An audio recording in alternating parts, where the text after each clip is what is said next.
السلام علیکم۔ 28 خونی حملے، 11 طویل صدیاں اور 21 ناکام فاتحین قسطنطنیہ کی ان تہری دیواروں نے بڑے بڑے سلاطین کا غرور خاک میں ملا دیا تھا۔ بازنطینی فصیل پر کھڑے ہو کر مسکراتے تھے۔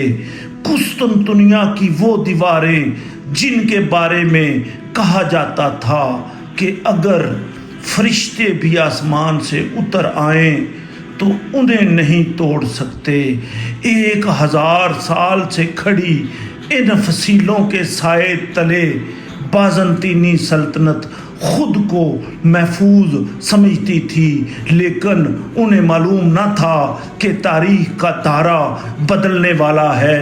آج کی اس قسط میں ہم ذکر کریں گے اس جنون کا، اس عظیم الشان تیاری کا اور اس ایک انجینئر کا جس نے تاریخ کا سب سے بڑا ہتھیار تیار کیا، وہ جنون جس نے ایک 21 سالہ نوجوان کو کائنات کا عظیم فاتح بنا دیا۔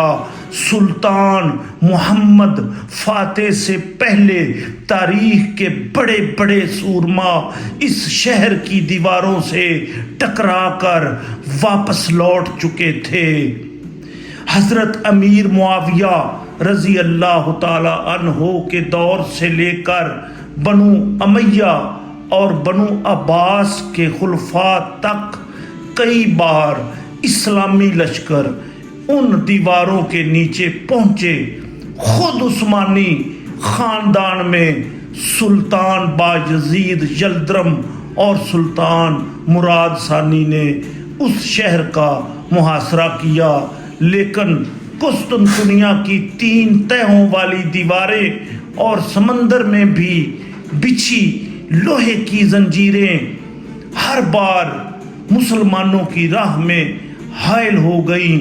رومیوں کا خیال تھا کہ یہ شہر کبھی فتح نہیں ہو سکتا، لیکن وہ بھول گئے تھے کہ صادق اور امین صلی اللہ علیہ وآلہ وسلم کی زبان مبارک سے نکلی ہوئی بشارت کبھی جھوٹی نہیں ہو سکتی۔ وہ بشارت جس کا انتظار 1000 سال سے تاریخ کر رہی تھی، اب ایک 21 سالہ نوجوان کے ہاتھوں پوری ہونے والی تھی۔ کہانی میں موڑ تب آیا جب ہنگری کا ایک ماہر فن اوربان قسطنطنیہ کے بادشاہ قسطنطین کے پاس گیا۔ اوربان لوہے کو موم کرنا جانتا تھا، لیکن بازنطینی سلطنت اب اتنی کنگال ہو چکی تھی کہ وہ اسے نہ معقول تنخواہ دے سکی اور نہ ہی خام مال۔ مایوس ہو کر اوربان نے رومیوں کی چوکھٹ چھوڑی اور اس کی منزل اب ایڈریانوپل کا وہ محل تھا جہاں سلطان محمد ثانی اپنے نقشوں پر جھکا ہوا تھا۔ جب اوربان سلطان کے دربار میں پہنچا تو سلطان نے براہ راست سوال کیا، تم ایسی توپ بنا سکتے ہو جو قسطنطنیہ کی ان دیواروں کو مٹی کا ڈھیر بنا دے؟ سلطان نے اپنے ہاتھوں سے اشارہ کر کے بتایا کہ گولے کا سائز کتنا بڑا ہونا چاہیے۔ اورہان نے سلطان کے جنون کو دیکھا اور وہ تاریخی جملہ کہا، اے سلطان، میں ایسی توپ بناؤں گا کہ اگر اس کے سامنے بابل کی عظیم دیواریں بھی آ جائیں تو وہ بھی پاش پاش ہو جائیں گی۔ سلطان نے اسے منہ مانگی رقم دی اور تمام شاہی وسائل اس کے قدموں میں ڈھیر کر دیے۔ وہاں توپ ڈھل رہی تھی تو یہاں سلطان نے باسفورس کے ساحل پر رومیلی حصار کی تعمیر شروع کر دی۔ رومی سفیروں نے احتجاج کیا تو سلطان نے تاریخی جواب دیا، اپنے بادشاہ سے کہہ کہ اس زمین پر وہی تعمیر ہوگا جو میں چاہوں گا۔ میری طاقت کی حد وہاں سے شروع ہوتی ہے جہاں تمہارے تصور کی حد ختم ہو جاتی ہے۔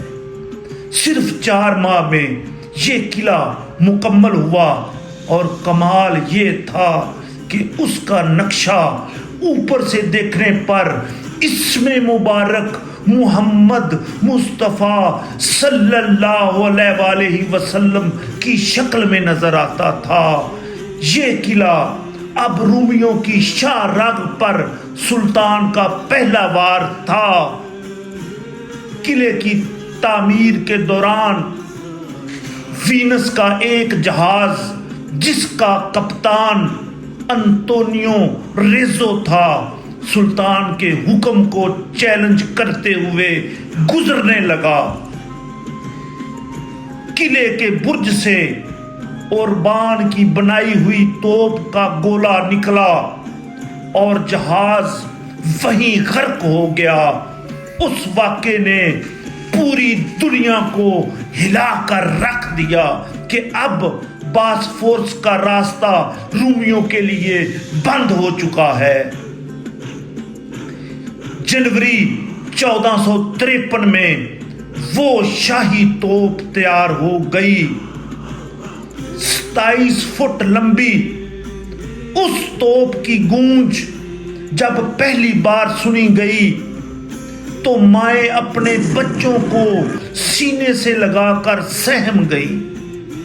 60 بیلوں اور 200 مضبوط سپاہیوں کا قافلہ جب اسے لے کر قسطنطنیہ کی طرف روانہ ہوا تو زمین اس کے وزن سے تھرا رہی تھی۔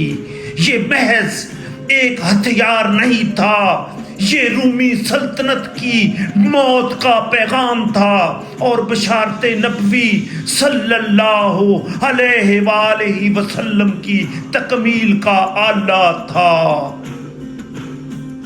ناظرین، سلطان نے وہ کر دکھایا تھا جو صدیوں سے ناممکن سمجھا جاتا تھا۔ اب صرف ایک حکم کا انتظار تھا۔ جیسا کہ علامہ اقبال نے کہا تھا، کافر ہے تو شمشیر پہ کرتا ہے بھروسہ، کافر ہے تو شمشیر پہ کرتا ہے بھروسہ، مومن ہے تو بے تیغ بھی لڑتا ہے سپاہی۔ کیا یہ توپیں ان فصیلوں کو گرا پائیں گی؟ کیا سلطان اس عظیم خوشخبری کے حقدار بنیں گے؟ یہ سب آپ دیکھیں گے اگلی قسط میں۔ اگر آپ کو سلطان کا یہ جذبہ پسند آیا ہے تو ویڈیو کو لائک کریں اور کمنٹ میں فاتح قسطنطنیہ لکھیں۔ اس کے ساتھ ہی میں اجازت چاہوں گا۔ آپ کی محبتوں کا طلبگار وسیم منشا ڈوگر۔ خدا حافظ۔